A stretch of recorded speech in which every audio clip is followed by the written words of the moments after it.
आज हम पढ़ेंगे पाठ 14 जीवन पैदा अधिगम के महत्वपूर्ण मुद्दे और चिंताएं।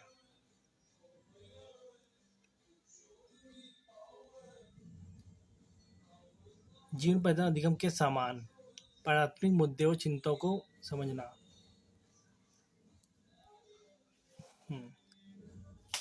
उच्च प्राथमिक है यह यदि हम यह मान लें कि किसी व्यक्ति को अपने कामकाजी जीवन काल में कम से कम 5 बार फिर से प्रशिक्षण करने की आवश्यकता होगी और इस तरह के प्रत्येक प्रति प्रति नहीं प्रत्येक सॉरी पुण्य प्रशिक्षण के लिए 3 महीने के पूर्णकालीन अधिगम के बराबर की आवश्यकता होती है। शायद एक संकल्प कम तो शिक्षा को प्रशिक्षण बाजार सार्वजनिक और निजी की वर्तमान क्षमताओं को अधिकांश ज्ञान अधिक आधारित अर्थव्यवस्थाओं में शायद कम से कम 2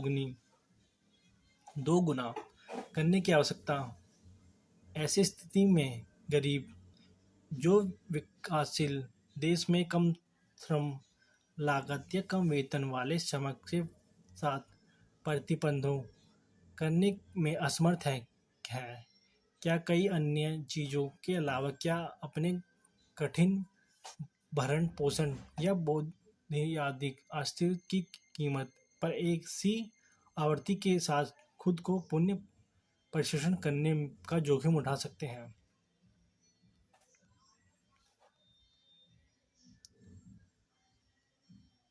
भारत में गरीबी के परिणाम जीवन पैदा अधिगम के नहीं रहते हैं। भारत में गरीबी को न्यूनतम सामाजिक रूप से स्वीकृत स्तर पर बुनियादी जरूरतों को पूरा करने के लिए आवश्यक वस्तु और सेवाओं को खरीदने के लिए आवश्यकता या आय के एक सीमा स्तर को परिभाषित करके मापा जाता है। व्यय के इस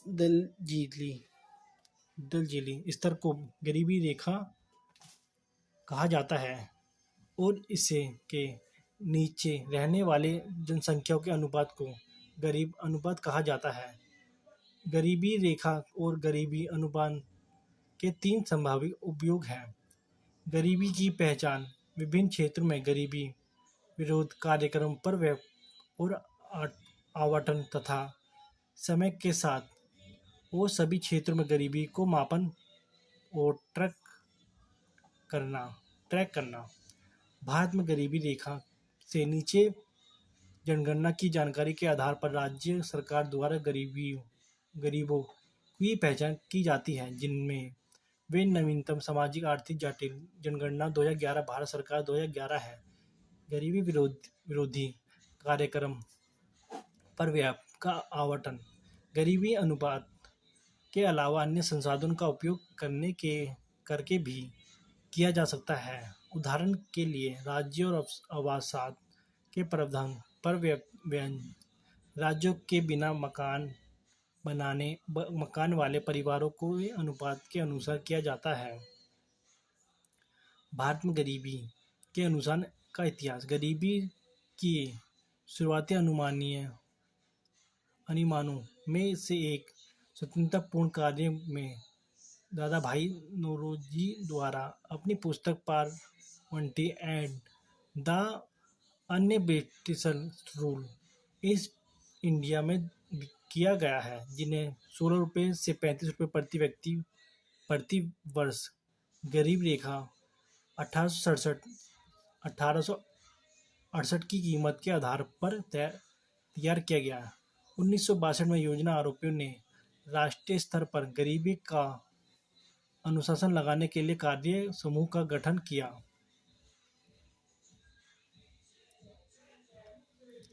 और ये देख लेना एक बार। बाकी चैप्टर में ज़्यादा इतना कुछ है नहीं। अधिगम की उभरती जरूरतें। जलवायु परिवर्तन के प्रभाव से उत्पन्न व्यवधाओं, जनसंख्याकीय बदलाव और चौथी औद्योगिक क्रांति के कारण श्रम बाजार में परिवर्तन को अच्छी तरह से समझना और प्रशिक्षण किया गया। जीवन पर्यटन अधिगम को एक सामूहिक और निरंतर प्रक्रिया के रूप में देखा जाना चाहिए, जो कि सारथियों के समूह और अंतर पीढ़ी के समुदायों की बदलती जरूरतों मूल्य को स्वीकार करती है।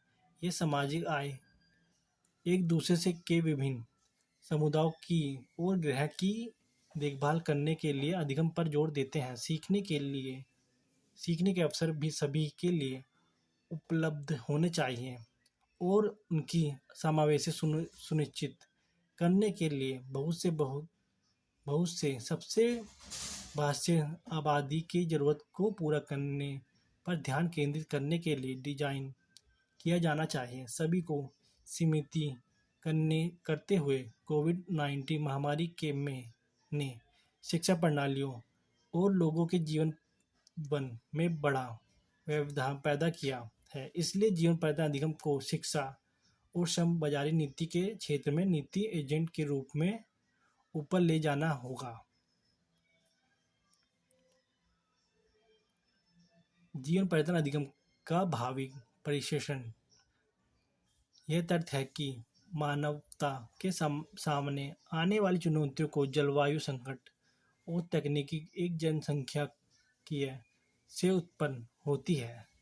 परिवर्तन उन चुनौतियों का उल्लेख नहीं है जो कोविड-19 महामारी और इससे उत्पन्न असमानताओं के कारण हुई है। ऐसे समाज का आह्वान करते हैं जो खुद को अधिकतम समाज के रूप में समझते हैं और ऐसे लोग जो जीवन भर अधिगमार्थी के रूप में अपनी पहचान बनाते हैं। इस दृष्टिकोण को साकार करने के लिए शिक्षा के लिए अधिगमार्थी केंद्रीय सामाजिक मांग आधारित उपागम जो सभी उम्र के पृष्ठभूमि के अधिगमार्थियों को संकरित रूप से डिजाइन करने और किसी भी अधिगम की प्रक्रिया का उपयोग करने में सक्षम बनाता है और इसके परिणामों को उनके पूर्ण क्षमता प्राप्त करने के लिए अनिवार्य रूप से आवश्यकता है।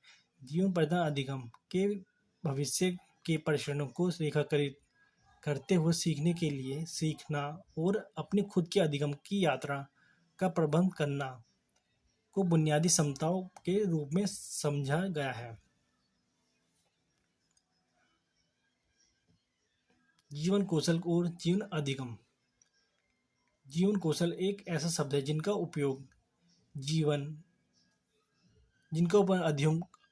उपयोग अधिगम और या प्रत्येक जीवन अनुभव के माध्यम से प्राप्त बुनियादी कौशल के एक सेट का वर्णन करने के लिए किया जाता है, जो व्यक्ति और समूह को रोजमर्रा की जिंदगी के मुद्दे, समस्या, मांगों और चुनौतियों को प्रभावी ढांचा से संबोधित करने में सक्षम बनाते हैं।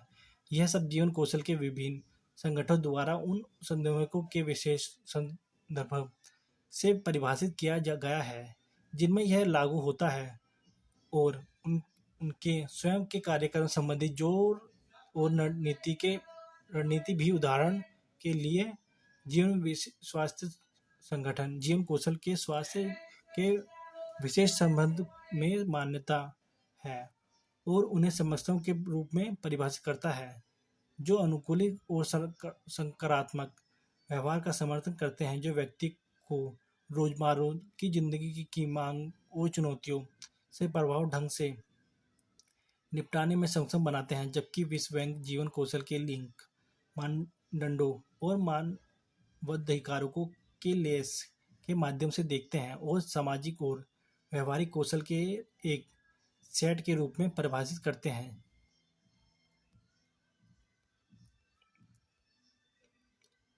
जीवन पर्यटन अधिगम को बढ़ावा देने में सरकार की भूमिका।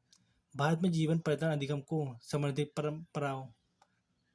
परंपरा रही है। वास्तव में जीवन पर्यटन अधिगम का दर्शन भारतीय सामाजिक संस्कृति और शिक्षा अनिहंती की है। प्राचीन भारतीय धार्मिक परंपराओं और संस्कृत ने ज्ञान प्राप्ति को प्रमुख महत्व दिया है।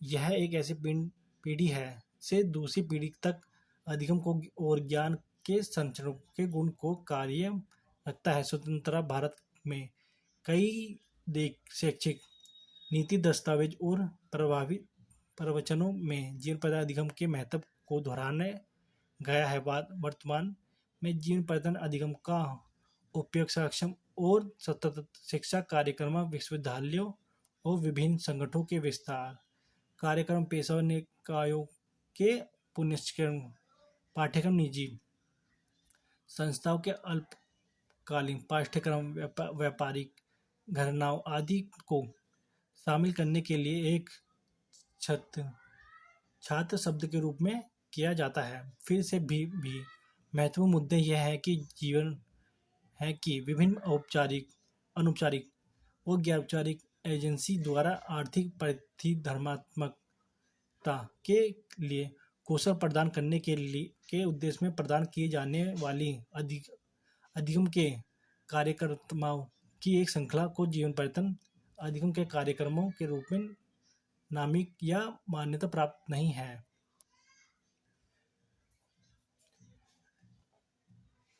कृषि मंत्रालय ग्रामीण युवाओं का कौशल प्रशिक्षण STRY, इसके उद्देश्य कृषि और संबंधित क्षेत्र में कौशल विकास और अधिमितियों के पर राष्ट्रीय नीति 2015 के अनुपालन में ग्रामीण युवाओं को कृषि आधारित व्यावसायिक क्षेत्र में कौशल आधारित प्रशिक्षण प्रदान करना है और ग्रामीण क्षेत्रों में उनके रोजगार को बढ़ावा देना। इस कार्यक्रम का उद्देश्य स्थानीय जरूरतों के आधार पर किसान और कृषि महिला और साहित्य ग्रामीण युवाओं को मांडलियों कौशल प्रशिक्षण के अवसर प्रदान करना और शिक्षा गैर शिक्षा कृषि कार्य को करने के लिए कुशल जनशक्तियों का एक पहलू बनाना। लक्ष्यता समूह में न्यूनतम योग्यता अधिमान्य पांचवी कक्षा के साथ 18 वर्ष तक और उनके अधिक आयु वर्ग के ग्रामीण युवा शामिल हैं।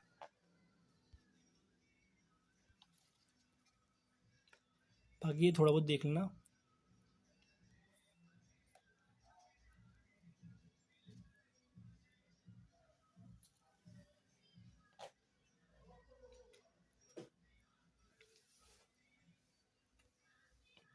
समुदाय की भूमिका। समुदाय को एक ऐसे समूह के रूप में परिभाषित किया जाता है जो एक समाज के भीतर एक सामाजिक संरचना का पालन करता है। सांस्कृतिक मानदंड, मूल्य, स्थिति आदि साहित्य वे एक विशेष स्थान के भीतर सामाजिक जीवन को व्यवस्थित करने के लिए एक साथ काम कर सकते हैं या वे समय और स्थान पर बने रहने की भावना से संबंधित हो सकते हैं। इसे एक जीवन इकाई के रूप में माना जाता है जिसका अपना सदस्यों के व्यवहार और प्रथाओं पर परिवर्तन प्रभाव पड़ता है। जहाँ तक भारत में पूर्ण या जीवन पर्यटन अधिगम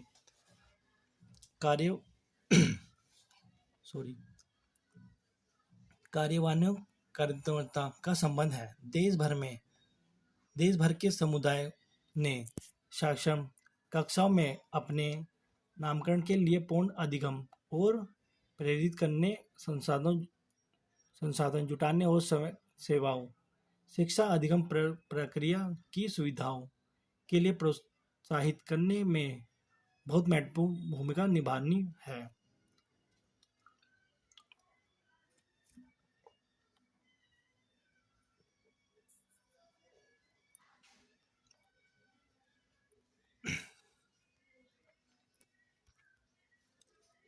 बाकी एक बार ही देख लेना।